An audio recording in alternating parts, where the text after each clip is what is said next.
Hello welcome guys, मैं हूं मंजय और आज हम लोग डिस्कस करेंगे model paper 2 mathematics class 10th for JAC board के क्वेश्चन नंबर 31 से 40 तक के सारे 2 मार्क्स के क्वेश्चन को डिस्कस करेंगे। तो आइए शुरू करते हैं आज का यह सेशन। और क्वेश्चन नंबर 31 की अगर बात की जाए तो क्वेश्चन है 6 और 20 का अभाज्य गुणनखंड विधि द्वारा HCF ज्ञात कीजिए, है ना। हम लोगों को HCF निकालना है 6 और 20 का और अभाज्य गुणनखंड विधि का यूज करना है ना। और यह जो क्वेश्चन है बहुत ही आसान है और यह चैप्टर फर्स्ट से है दोस्तों। तो आइए देखते हैं हम लोग किस प्रकार से इसको सॉल्व कर सकते हैं। तो सबसे पहले हम लोग 6 और 20 का अभाज्य गुणनखंड करते हैं। तो 6 का यदि हम अभाज्य गुणनखंड करें तो सबसे पहले 2 से काटेंगे तो 3 आएगा, 3 से काटेंगे तो 1 आएगा और 6 का अभाज्य गुणनखंड आ जाएगा 2 इंटू 3 इंटू 1, ठीक है। और इसी प्रकार से हम लोग 20 का यदि करें तो सबसे पहले 2 से काट देंगे तो 10 आ जाएगा, फिर 2 से काटेंगे तो आ जाएगा 5, फिर 5 से काटेंगे तो आ जाएगा 1, यानी कि 20 को लिख सकते हैं 2 इंटू 5 इंटू 1, ठीक है। HCF का मतलब होता है दोस्तों जो इन दोनों में कॉमन होगा, है ना। जो अभाज्य गुणनखंड में जो कॉमन चीज होगा, कॉमन का मतलब जो दोनों में होगा, है ना। तो आप देख सकते हैं इसमें दो दोनों में है और एक और संख्या जो 1 है जो दोनों में है। बाकी इसके अलावा और कोई भी ऐसा संख्या नहीं है जो दोनों में मैच करे, है ना। तो जो मैच करेगा और जो संख्या दोनों में होगा वही HCF होगा, है ना। तो क्या क्या हम लोगों को यहाँ से मिल रहा है, 2 मिल रहा है और 1 मिल रहा है, इसलिए 2 इंटू 1 कर देंगे तो इसका HCF आ जाएगा 2। यहाँ तक बात समझ में आ रही है, आगे बढ़े। और यदि क्वेश्चन नंबर 32 की अगर बात की जाए तो क्वेश्चन है बहुपद px बराबर 2x² प्लस 3x प्लस 1 को बहुपद gx बराबर x प्लस 2 से भाग दीजिए और भागफल एवं शेषफल लिखिए, है ना। यानी कि यहाँ पे px दिया हुआ है और gx दिया हुआ है, दो बहुपद दिया हुआ है और इसमें हम लोगों को px को gx से भाग देना है और भागफल और शेषफल को लिखना है ना।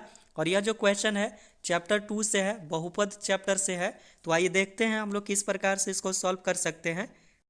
और जैसा कि क्वेश्चन में ही दिया गया है px बराबर 2x² प्लस 3x प्लस 1 और gx बराबर दिया हुआ है x प्लस 2, है ना। तो बहुपद में भाग देने का रूल होता है क्या कि जो फर्स्ट टर्म होता है उसको हम लोग काटने का प्रयास करते हैं और उसको कैंसल आउट ही कर देते हैं, है ना। तो यहाँ पे x प्लस 2 से हम लोगों को 2x² में यदि डिवाइड करना है तो यानी कि यहाँ x है और यहाँ x² है तो x इंटू एक्स करते हैं तो x² आता है। इसका मतलब x है तो एक x से मल्टीप्लाई करेंगे। यहाँ तक तो बात समझ में आ रही है। और इसमें बच रहा है 2 और 2 से भी अगर मल्टीप्लाई कर दे तो 2x² आ जाएगा, ठीक है। तो 2x से यदि मल्टीप्लाई करेंगे x में तो 2x² आएगा और 2x को 2 से मल्टीप्लाई कर देंगे तो 4x आ जाएगा, ठीक है। यहाँ तक तो बात समझ में आ रही होगी। इसके बाद क्या करते हैं उसका साइन चेंज कर देते हैं और जो नीचे का जो साइन होता है उसी का वैल्यू होता है। मतलब साइन कैसे चेंज करेंगे, जो संख्या प्लस में होगा उसको माइनस में कर देंगे और जो माइनस में होता है उसको प्लस में कर देंगे, है ना। तो 2x से यदि हम दोनों में मल्टीप्लाई किए तो आ जाएगा 2x² प्लस 4x आ जाएगा, ठीक है। तो साइन चेंज कर देंगे, 2x² प्लस में तो माइनस में हो जाएगा और 4x भी प्लस में है तो क्या में हो जाएगा, माइनस में। बात समझ में आ रहा है। और इसके बाद क्या होता है जो नीचे का जो साइन होता है उसी का वैल्यू होता है। तो 2x² में से 2x² घटा देंगे तो कैंसिल आउट हो जाएगा और यहाँ क्या बचेगा 3x और नीचे बच गया -4x। प्लस 4x नहीं मानेंगे, जैसा कि अभी बताया मैंने कि जो नीचे का जो साइन होगा उसी का वैल्यू होगा। तो यहाँ 3x है और 3x में से -4x को घटा देंगे तो क्या आ जाएगा, -x आ जाएगा। और इसके बाद जो नंबर होता है या जो भी संख्या होता है उसको हम लोग लिख देते हैं। तो इसके बाद बच गया +1 तो +1 को लिख दिए, ठीक है। अब नेक्स्ट स्टेप में हम लोग क्या करेंगे, फर्स्ट टर्म तो कट गया है और नेक्स्ट टर्म में देख सकते हैं कि यहाँ पे x है और यहाँ पे -x है ना। तो x और यहाँ पे -x, तो ऐसे भी लग रहा है कि -1 से मल्टीप्लाई कर देंगे तो -x आ जाएगा, है ना। क्योंकि x इंटू -1 यदि करेंगे तो -x आएगा। तो -1 से मल्टीप्लाई कर दिए तो कितना आ जाएगा, -x आ जाएगा। और -1 में अगर 2 से मल्टीप्लाई कर देंगे तो कितना आ जाएगा, -2, है ना। तो यानी कि -1 से भाग दे देंगे तो आ जाएगा -x -2। और इसके बाद हम लोग साइन को चेंज कर देते हैं, तो देख सकते हैं माइनस एक्स है तो क्या में हो जाएगा, वो प्लस में हो जाएगा, और -2 है तो वो भी क्या में आ जाएगा, प्लस में आ जाएगा, है ना। तो -x और प्लस एक्स क्या हो जाएगा, कैंसल आउट हो जाएगा, और यहाँ पे क्या बच गया, +1 बच गया और 2 बच गया, ठीक है। तो +1 और 2 को यदि ऐड कर देंगे तो आ जाएगा 3। यहाँ तक बात समझ में आ रही है। तो यह मेरा हो गया शेषफल और यह जो होगा वह हो जाएगा भागफल, है ना। तो इस प्रकार से लिख सकते हैं, अतः भागफल बराबर हो गया 2x - 1 और शेषफल इक्वल टू हो गया 3, ठीक है। यहाँ तक बात समझ में आ रही है। आगे बढ़े हम लोग। और वैसे भी आप जो चैप्टर पढ़े होंगे बहुपद चैप्टर, तो वहाँ पे बहुत ही आसानी से समझे भी होंगे, है ना। तो आगे बढ़ते हैं। और क्वेश्चन नंबर 33 की अगर बात की जाए तो क्वेश्चन है समांतर श्रेणी, दैट मीन्स एपी दिया हुआ है, 7 है, 13 है, 19 है और डॉट डॉट डॉट 205 है, और इसमें पूछा है कि टोटल कितने पद होंगे, है ना। तो एपी जब आप पढ़े होंगे तो एपी का कंडीशन क्या होता है, एपी का रिप्रेजेंट करने का तरीका होता है ना।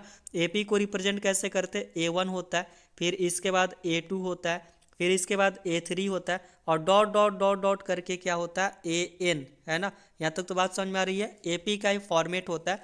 तो अगर हम इस क्वेश्चन को अगर इससे कंपेयर करें तो यहाँ पे दिख रहा है कि A1 के स्थान पे 7 है, A2 के स्थान पे 13 है, A3 के स्थान पे 19 है, और AN का मतलब होता है लास्ट टर्म, है ना, और वह कितना है, 205। तो हम लोग इस प्रकार से इस क्वेश्चन को सॉल्व कर सकते हैं।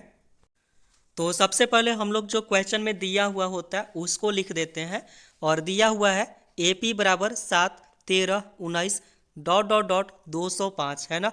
और इस एपी में यदि देखें तो जो प्रथम पद होगा मतलब A1 वह होगा 7, और जो द्वितीय पद होगा मतलब A2 वो हो जाएगा 13, है ना। तो सबसे पहले हम लोग सार्व अंतर निकालते हैं, और सार्व अंतर को D से रिप्रेजेंट करते हैं। तो D बराबर होता है, कोई भी अगला पद में से पिछला पद को घटा देते हैं, वह सार्व अंतर होता है। तो यहाँ पे हम क्या किए, जो A2 था A2 में से A1 को घटा दिए हैं, है ना। तो 13 - 7 बराबर कितना आ जाएगा, 6। यहाँ तक बात समझ में आ रही है।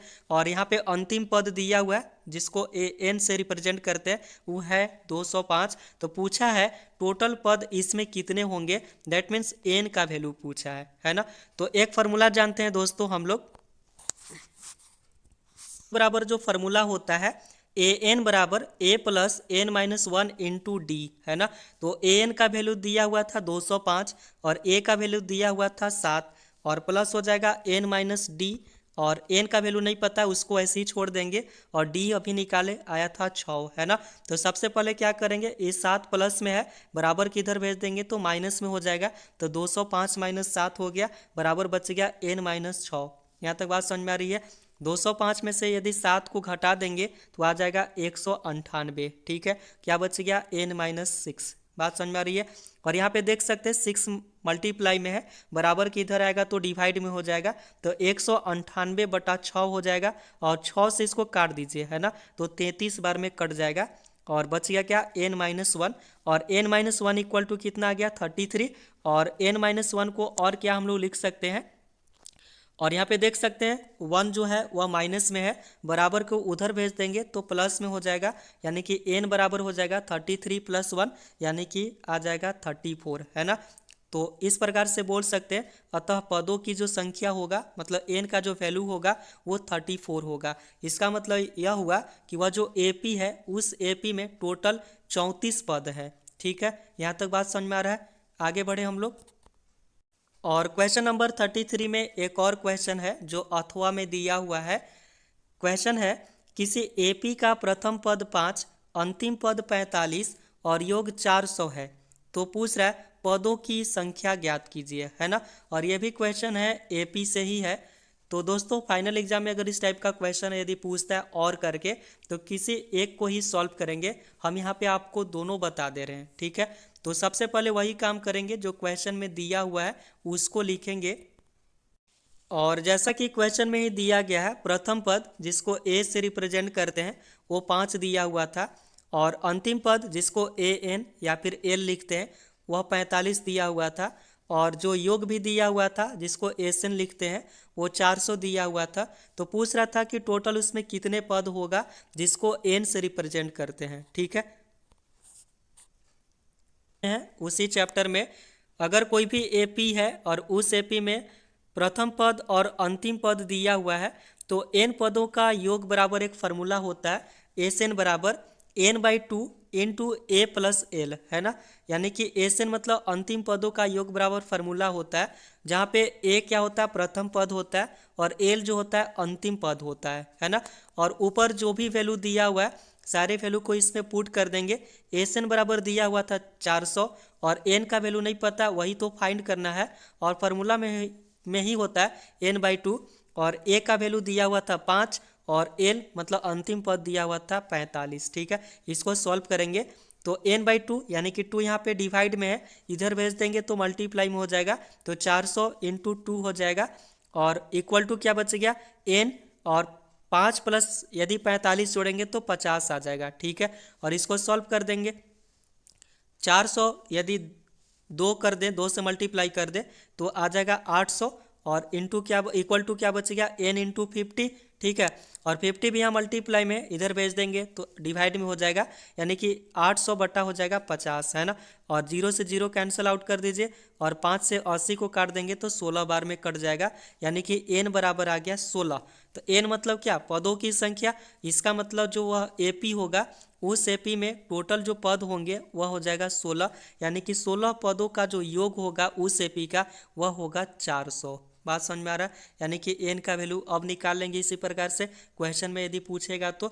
आगे बढ़े हम लोग और क्वेश्चन नंबर 34 की अगर बात की जाए तो क्वेश्चन है 15 कॉट ए बराबर 8 तो पूछ रहा है साइन ए का मान क्या होगा, है ना।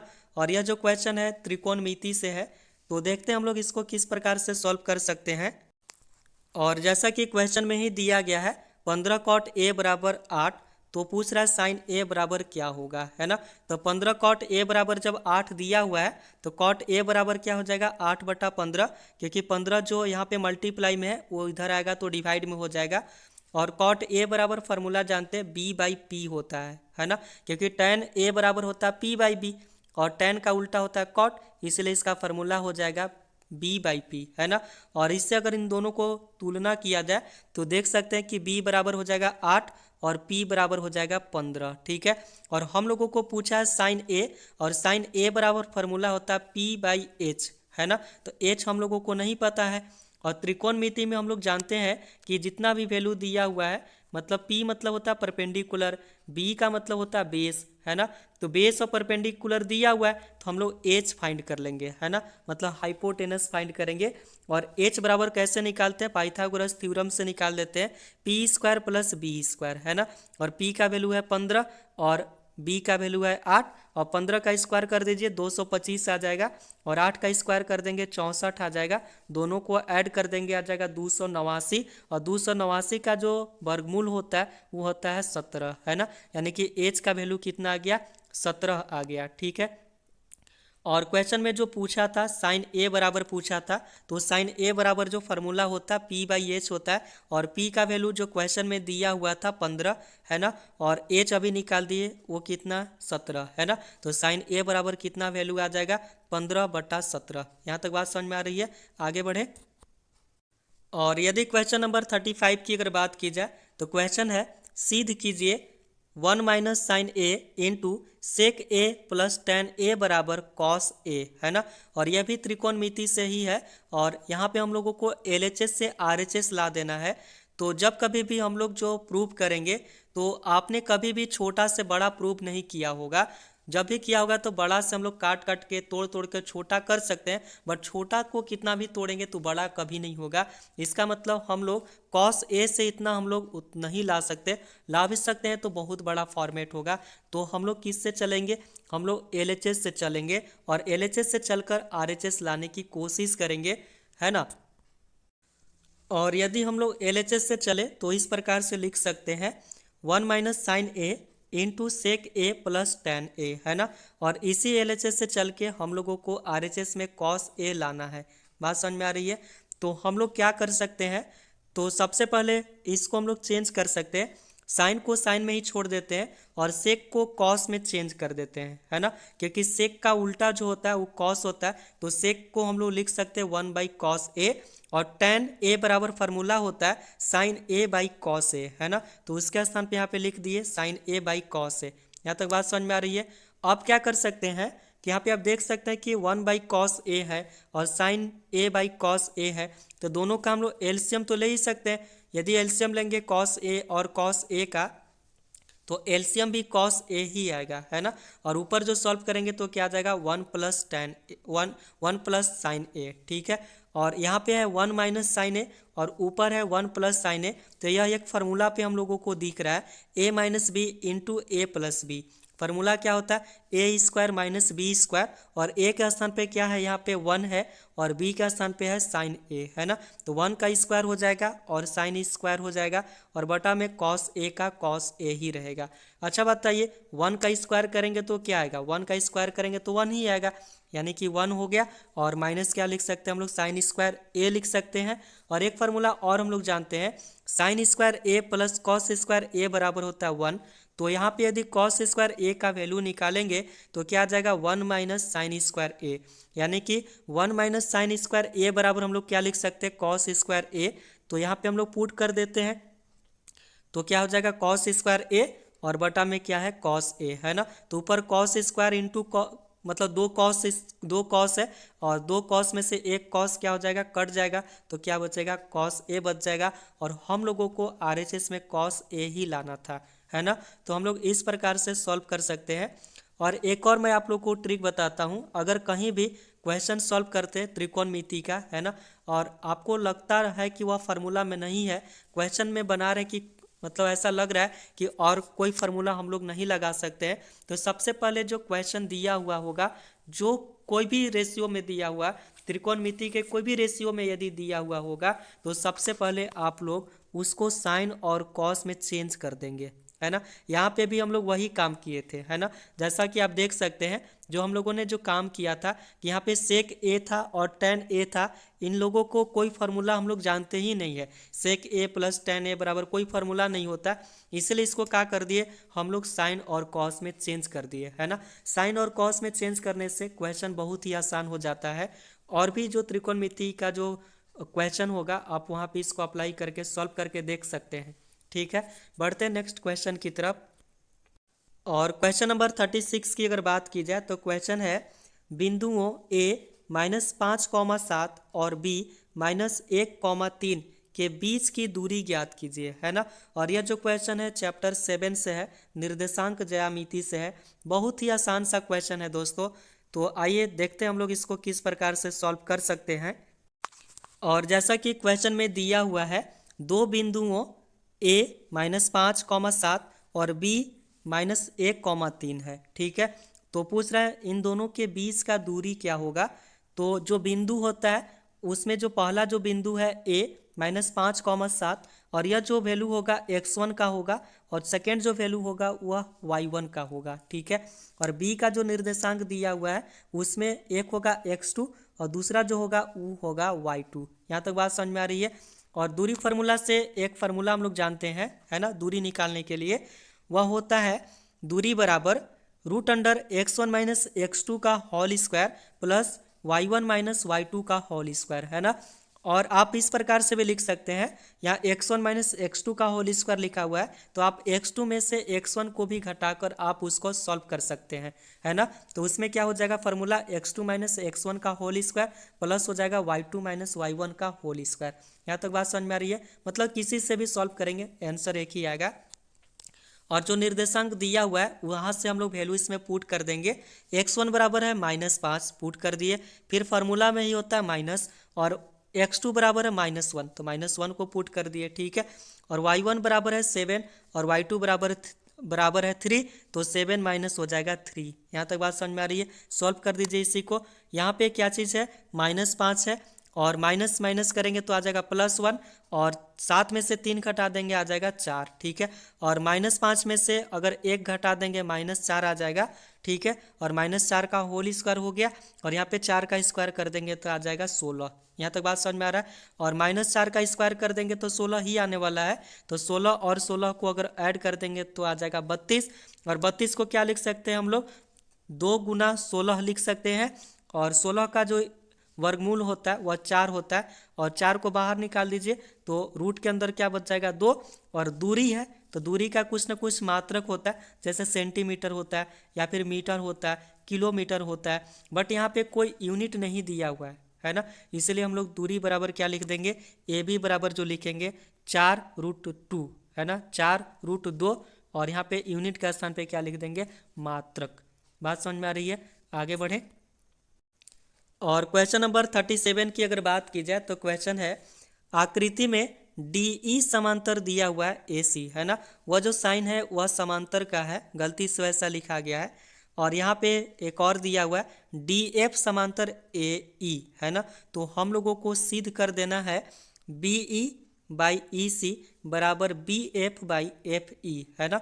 और यह जो क्वेश्चन है चैप्टर 6 से है, त्रिभुज जो चैप्टर है उससे है, और बहुत ही आसान होता है इसको सॉल्व करना। तो सबसे पहले जो दिया हुआ है आकृति में हम लोग उसको लिखेंगे, डी ई समांतर दिया हुआ है ए सी, यहाँ पे डी ई है और ई है ए सी, यह दोनों एक दूसरे का क्या है, समांतर है। और जो दूसरा इसमें जो दिया हुआ है वह है डी एफ समांतर ए ई, है ना, कहाँ पे है, डी एफ है और ए ई, है ना, यह एक दूसरे के समांतर है। तो हम लोग को सिद्ध करके ला देना है B E by E C और बराबर B F by F E, है ना।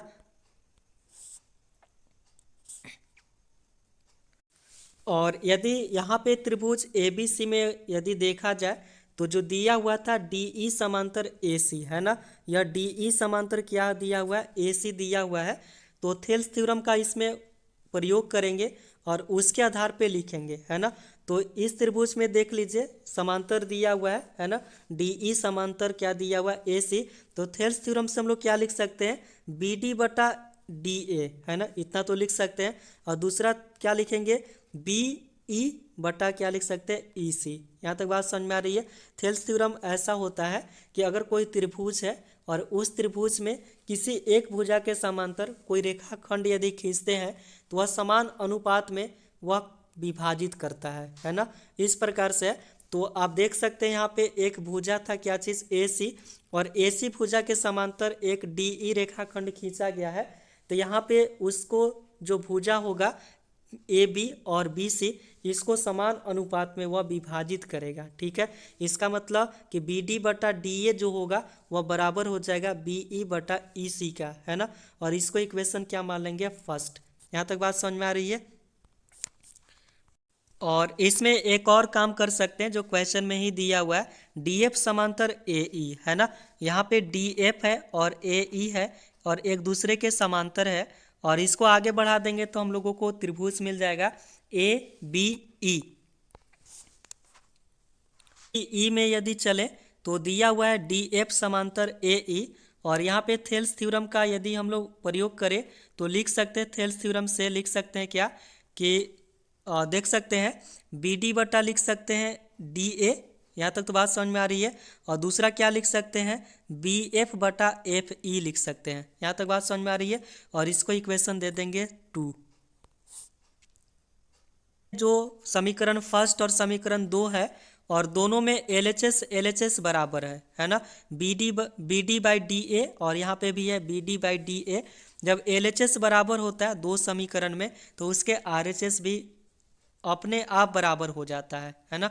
तो हम लोग लिख सकते हैं क्या, B E by E C बराबर क्या लिख सकते हैं, B E by B F by F E, है ना। और इसी को हम लोगों को प्रूव करना था, है ना। आगे बढ़े हम लोग, समझ में आ गया होगा। और क्वेश्चन नंबर 38 की अगर बात की जाए तो क्वेश्चन है, सिद्ध कीजिए कि वृत्त के किसी बिंदु पर स्पर्श रेखा स्पर्श बिंदु से जाने वाली त्रिज्या पर लंब होती है ना। और इस टाइप का क्वेश्चन है, और ये जो क्वेश्चन है चैप्टर 10 से, वृत्त से है। आइए देखते हैं हम लोग किस प्रकार से इसको सॉल्व कर सकते हैं। तो सबसे पहले हम लोग एक वृत्त बनाएंगे जिसका केंद्र क्या होगा, ओ। तो मान लेते हैं कि केंद्र ओ वाला एक वृत्त है, और वृत्त से बाहर एक बिंदु है P, और इस P पर एक स्पर्श रेखा खींचा गया है, वो है एक्स वाई। यहाँ तक तो बात समझ में आ रही है। पेंडिकुलर होगा मतलब लंबवत होगा, इसका मतलब क्या चीज़ होगा कि यह 90 डिग्री का एंगल बनाएगा। यहाँ तक बात समझ में आ रही है।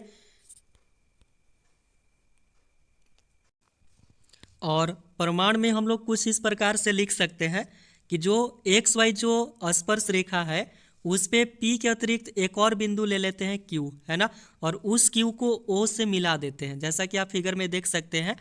और यहाँ पे आप एक चीज़ और नोटिस किए होंगे, ओपी जो है वह वृत्त का त्रिज्या है और क्यू बाहर है। तो जब बाहर होगा तो वह जाहिर सी बात है कि ओपी से बड़ा होगा, मतलब ओ क्यू का जो दूरी होगा वह ओपी से ज़्यादा होगा। इसलिए हम लोग इस प्रकार से उसको लिख सकते हैं O Q greater than OP, ठीक है। और एक और काम करके देख सकते हैं यहाँ पे कि अगर हम लोग Q के स्थान पे अगर और भी वैल्यू पुट करके देखते, जैसे A B C D बहुत सारा पॉइंट यहाँ पे रख कर देखते और सबको O से मिलाकर देखते और दूरी देखते, तो OP से हमेशा जो दूरी आता वह ज़्यादा आता है ना। ऐसा क्यों आएगा? क्योंकि बाहर की बिंदु है, मतलब P जो है वह वृत्त के मतलब जो वृत्त है वृत्त पे ही है, मतलब वह उसका त्रिज्या है। लेकिन जो बाहर जो जितने भी बिंदु लेंगे वह हमेशा क्या होगा? बड़ा होगा। तो आप देख सकते हैं यानी कि वह जब बड़ा होगा तो ओपी बहुत ही छोटा दूरी हो गया, और छोटा दूरी का मतलब होता है वह हमेशा सीधा होगा, है ना। हमेशा क्या होगा? बिल्कुल क्या होगा? सीधा होगा। और जब सीधा होगा तो वह इसका मतलब क्या होगा? परपेंडिकुलर होगा, है ना। इसका मतलब लिख सकते हैं ओपी जो होगा वह परपेंडिकुलर होगा एक्स वाई पर, है ना। जैसा कि यहाँ पे भी लिख दिए हैं कि पी के अतिरिक्त एक्स वाई के प्रत्येक बिंदु के लिए यह जो पॉइंट है वह सत्य है। इसलिए यहाँ पे ओपी जो होगा वह एक्स वाई की सबसे न्यूनतम दूरी होगा। इसलिए हम लोग लिख सकते हैं ओपी जो होगा एक्स वाई पे परपेंडिकुलर होगा, बिल्कुल सीधा दूरी होगा, मतलब हमेशा 90 डिग्री का एंगल बनाएगा। यहाँ तक बात समझ में आ रही है? आगे बढ़े हम लोग। और क्वेश्चन नंबर 38 में एक और क्वेश्चन दिया हुआ है ना, और में एक और क्वेश्चन दिया हुआ है। और यह जो क्वेश्चन है, सिद्ध कीजिए कि किसी वृत्त के किसी व्यास के सिरों पर खींची गई स्पर्श रेखाएं हमेशा समांतर होती है ना। तो इस क्वेश्चन को भी हम लोग कुछ इस प्रकार से बना सकते हैं। तो सबसे पहले हम लोग एक वृत्त बनाएंगे जिसका केंद्र क्या होगा? ओ होगा। और यहाँ पे आप देख सकते हैं इस वृत्त का व्यास है पी क्यू, है ना। इस वृत्त का व्यास है पी क्यू, और इस वृत्त के व्यास के दोनों सिरों पर दो रेखाएं खींची गई हैं, एक है ए बी और एक है सी डी, है ना। तो हम लोगों को प्रूफ करके ला देना है कि ए बी जो होगा वो सी डी के समांतर होगा, है ना। यह जो दोनों रेखाएं जो खींची गई हैं एक दूसरे को समांतर होगा, यह हम लोगों को सिद्ध कर देना है। तो जैसा कि हम लोग जानते हैं कि स्पर्श बिंदु पर स्पर्श रेखा और त्रिज्या एक दूसरे के लंबवत होते हैं, है ना। यानी कि एक दूसरे के कितना डिग्री का एंगल बनाएगा? 90 डिग्री का। और जैसा कि आप यहाँ पे फिगर में देख सकते हैं, ए बी रेखाखंड है, मतलब स्पर्श रेखा है जो पी बिंदु पर स्पर्श कर रहा है, और पी एक स्पर्श बिंदु है। तो जो वृत्त है, वृत्त से जो आने वाली जो रेखाखंड होगा दैट मीन्स ओपी जो होगा यहाँ पे 90 डिग्री का एंगल बनाएगा, ठीक है। यानी कि एंगल ओ पी ए बराबर लिख सकते हैं 90 डिग्री, है ना। यहाँ तक बात समझ में आ रही है? और इसको समीकरण का नाम दे देंगे एक, है ना। तो सेम टू सेम इसी प्रकार से भी देख सकते हैं सी डी भी एक रेखाखंड है, और सी डी मतलब स्पर्श रेखा है, और वहाँ पे ओ क्यू एक रेखाखंड है, जो क्यू जो है वह एक क्या चीज़ है? स्पर्श बिंदु है। तो यहाँ पे भी कितना डिग्री का कोण बनाएगा? 90 डिग्री का कोण बनाएगा। तो हम लोग लिख सकते हैं कि एंगल ओ क्यू डी बराबर 90 डिग्री। यहाँ तक बात समझ में आ रही है? क्या लिख देंगे कि कोण ओ क्यू डी बराबर 90 डिग्री, ठीक है। और देख सकते हैं समीकरण फर्स्ट और सेकेंड को यदि हम तुलना कर दें तो आर एच एस दोनों क्या चीज़ है? बराबर। जब आर एच एस बराबर होगा तो एल एच एस भी क्या हो जाएंगे? एक दूसरे के बराबर हो जाएंगे। और जैसा कि आप फिगर में देख सकते हैं कि यह जो एंगल है एंगल ओ पी ए, है ना। कौन से एंगल की बात कर रहे हैं हम? एंगल ओ पी ए, यह इस एंगल की बात कर रहे हैं। और दूसरा बात करें ओ क्यू डी, है ना। ये दोनों एंगल की बात कर रहे हैं। तो इन दोनों एंगल अभी देखें कि बराबर हो गया, और यह एक दूसरे के अंतः एकांतर कोण है ना। मतलब अंतः एकांतर कोण का मतलब होता है एक दूसरे के तिरछा तिरछी कोण है, और जब एक दूसरे के तिरछा तिरछी कोण बराबर हो जाते हैं तो रेखाएं एक दूसरे के समांतर हो जाती हैं, है ना। यह जो कक्षा 6 जो होगा वहीं पे ऐसा आप पढ़े होंगे कि अगर मान लेते हैं दो रेखाएं और दोनों रेखाओं में एक तीसरी रेखा अगर एक दूसरे को प्रतिच्छेद करती है और अभी नहीं पता है कि ये दोनों रेखाएं क्या चीज़ है, समांतर है। और दोनों का एंगल मान लेते हैं यहाँ पे 30 डिग्री और यहाँ पे भी 30 डिग्री दिया हुआ है ना। तो दोनों एक दूसरे के जब बराबर हो जाएंगे अंतः एकांतर कोण से, तो रेखाएं एक दूसरे के समांतर हो जाएंगी, है ना। तो यहाँ पे भी क्या हुआ, दोनों अंतः एकांतर कोण क्या हो गया, बराबर हो गया। तो हम लोग लिख सकते हैं कि ए बी जो होगा सी डी के समांतर होगा, है ना। यहाँ तक बात समझ में आ रही है, आगे बढ़े। और क्वेश्चन नंबर 39 की अगर बात की जाए तो क्वेश्चन है, एक वृत्त के चतुर्थांश का क्षेत्रफल ज्ञात कीजिए जिसकी परिधि है 22 सेंटीमीटर, है ना। वृत्त का परिधि दिया हुआ है, चतुर्थांश का नहीं, है ना। तो यानी कि यह जो परिधि दिया हुआ है वृत्त का, और पूछ रहा है कि उसके चतुर्थांश का क्षेत्रफल क्या होगा, ठीक है। और क्वेश्चन में ही दिया हुआ है वृत्त का परिधि बराबर है 22 सेंटीमीटर, है ना।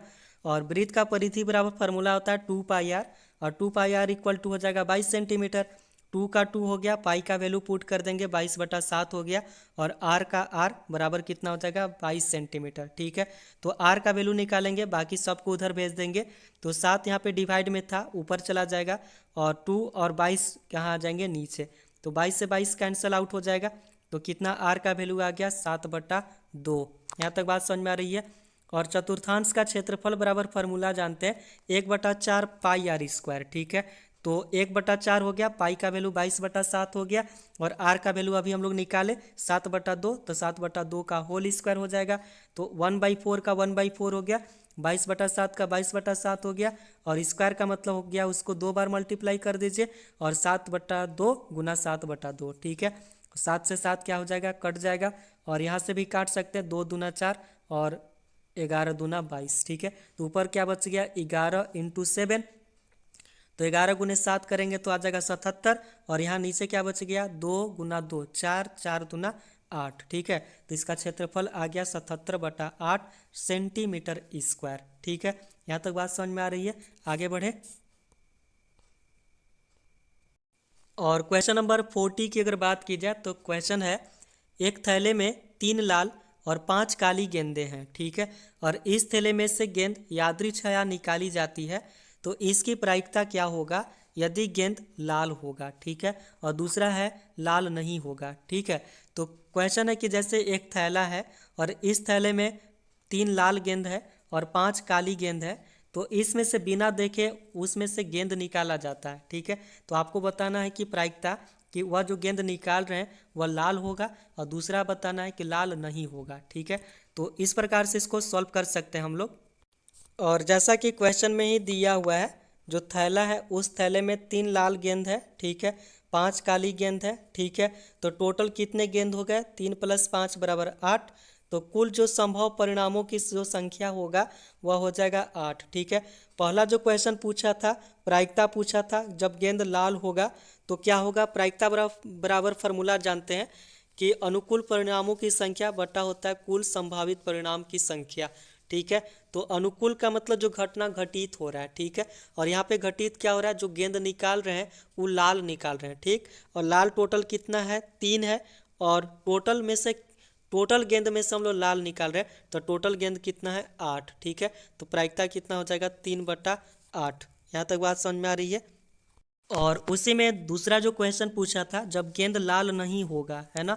तो जब लाल नहीं होने का जो प्रायिकता जब भी पूछेगा, नहीं होने का जब प्रायिकता पूछेगा, तो जो प्रायिकता निकालेंगे उसको 1 में से घटा देंगे, ठीक है। तो क्या हो जाएगा, 1 - जो लाल गेंद की प्रायिकता निकाले थे उसको घटा दिए, तो 1 - कितना हो जाएगा, 3/8। और 1 और 1 का एलसीएम ले लेंगे तो आ जाएगा 8, और सोल्व करेंगे तो 8 - 3 आएगा, बटा में 8, और 8 में से 3 घटा देंगे तो आ जाएगा 5/8। तो 5/8 मतलब ये आ गया काली गेंद का प्रायिकता, ठीक है। तो अब बताओ यार, लाल गेंद और काली गेंद जब है, लाल गेंद का प्रायिकता निकाल दिए हैं, और पूछ रहा है कि आपकी जो गेंद निकाले वो लाल नहीं है, तो लाल नहीं है इसका मतलब क्या है, काला गेंद है, और काला गेंद टोटल कितना है, 5, तो 5/8 हो जाएगा इसकी प्रायिकता। आप चाहे तो इस प्रकार से भी सॉल्व कर सकते हैं, या फिर आप काली गेंद के अनुरूप भी इसको सॉल्व कर सकते हैं, दोनों सही होगा, दोनों मेथड से सॉल्व करेंगे तो सही होगा, कोई दिक्कत नहीं होगा, ठीक है। यहाँ तक बात समझ में आ रही है। और क्वेश्चन नंबर 40 में ही एक और क्वेश्चन दिया हुआ है, अच्छी प्रकार से फेंटी गई 52 पत्तों है ना, यहाँ पे 50 लिख दिया हुआ है और आप इंग्लिश में देख सकते हैं यहाँ पे 52 लिखा हुआ है, तो ये गलती से टाइपिंग हो गया है ना, यहाँ पे 52 होगा। ठीक है, तो 52 पत्तों की एक गड्डी में से एक पत्ता निकाला जाता है। ठीक है, 52 ताश का पत्ता रखा हुआ है अच्छी तरह से फेंट कर। ठीक है, उसमें से एक पत्ता निकाल दिया जाता है। तो पूछ रहा बिना देखे एक पत्ता निकाला जाता है, तो पूछ रहा कि इसकी प्रायिकता क्या होगा। जो निकाल रहे हैं, जो पत्ता जो निकाल रहे हैं वह एक इक्का होगा। ठीक है, और दूसरा प्रायिकता पूछ रहा है कि वह जो पत्ता निकाल रहे हैं वह इक्का नहीं होगा। ठीक है, तो पत्ता जो होगा, ताश का पत्ता में टोटल 52 पत्ता होता है, याद रखेंगे। ठीक है, और उसमें से पूछ रहा है इक्का होने का प्रायिकता और इक्का नहीं होने की प्रायिकता। ठीक है, और जैसा कि जो क्वेश्चन में दिया हुआ था, टोटल पत्तों की संख्या कितना है, 52। इसका मतलब कुल संभावित परिणाम हो गया 52। ठीक है, और उसमें से 52 पत्ता में जो इक्का की जो संख्या होता है वो होता है 4, तो इसका अनुकूल परिणाम कितना हो जाएगा, 4। और पहला जो प्रायिकता पूछ रहा है कि जो पत्ता निकाला जा रहा है वह एक इक्का होगा, है ना, तो इक्का भी देख लिए कितना था, 4। ठीक है, तो 4 बटा कितना हो जाएगा, टोटल है 52, क्योंकि 52 में से 4 निकाल रहे हैं, इसलिए हो जाएगा प्रायिकता 4 बटा 52। और 4 को काट दीजिए, है ना, तो 52 कट जाएगा, 4 और 52 कट जाएंगे कितना बार में, तो 13 बार में, तो 1 बटा कितना आ जाएगा, 13। यहाँ तक बात समझ में आ रही है। 1 बटा 13 क्यों आएगा, क्योंकि आप 4 से उसको काट सकते हैं, 4 इक्का होता है और 52 में से उसको निकाल रहे हैं, इसलिए क्या कितना हो जाएगा, 4 बटा 52 और काट दिए तो आ गया 1 बटा 13। ठीक है, दूसरा जो क्वेश्चन पूछ रहा है उसमें कि इक्का नहीं होगा, है ना, जो पत्ता निकाल रहे हैं उसमें इक्का नहीं होगा। इसका मतलब क्या, जो इक्का जो निकाले हैं, मतलब जो अभी प्रायिकता निकाले इक्का का, उसमें से मतलब 1 में से उसको घटा देंगे तो इक्का नहीं आने की प्रायिकता हो जाएगा। ठीक है, तो 1 माइनस हो जाएगा प्रायिकता उसका जो इक्का का होगा, है ना, तो इक्का का प्रायिकता कितना था, 1 बटा 13। और इसको सॉल्व करेंगे तो एक बटा में 1 लिख सकते हैं। 13 और 1 का एलसीएम कितना होगा, 13। सॉल्व करेंगे तो 13 माइनस 1 आ जाएगा, और 13 माइनस 1 का मतलब कितना, 52, सॉरी कितना आ जाएगा, 12, है ना, तो कितना आ जाएगा, 12 बटा 13। यहाँ तक बात समझ में आ रही है। इसको सॉल्व कर देंगे, बहुत सिंपल सा कैलकुलेशन है यार, है ना, तो उसको सॉल्व करेंगे तो कितना आ जाएगा, 13 में से 1 घटा देंगे तो आ जाएगा 12, और 12 बटा आ जाएगा 13। यहाँ तक बात समझ में आ रही है। तो यह हो गया इसका प्रायिकता। आई होप कि यह वीडियो आपको अच्छा लगा होगा। यदि वीडियो आपको पसंद आता है तो वीडियो को लाइक कीजिए, चैनल को सब्सक्राइब कीजिए, और यदि कहीं भी डाउट होता है तो आप कमेंट कर सकते हैं। मिलते हैं नेक्स्ट वीडियो में, और नेक्स्ट वीडियो में हम लोग डिस्कस करेंगे क्वेश्चन नंबर 41 से 49 तक के सारे क्वेश्चन को डिस्कस करेंगे। तो मिलते हैं नेक्स्ट वीडियो में, तब तक के लिए बाय।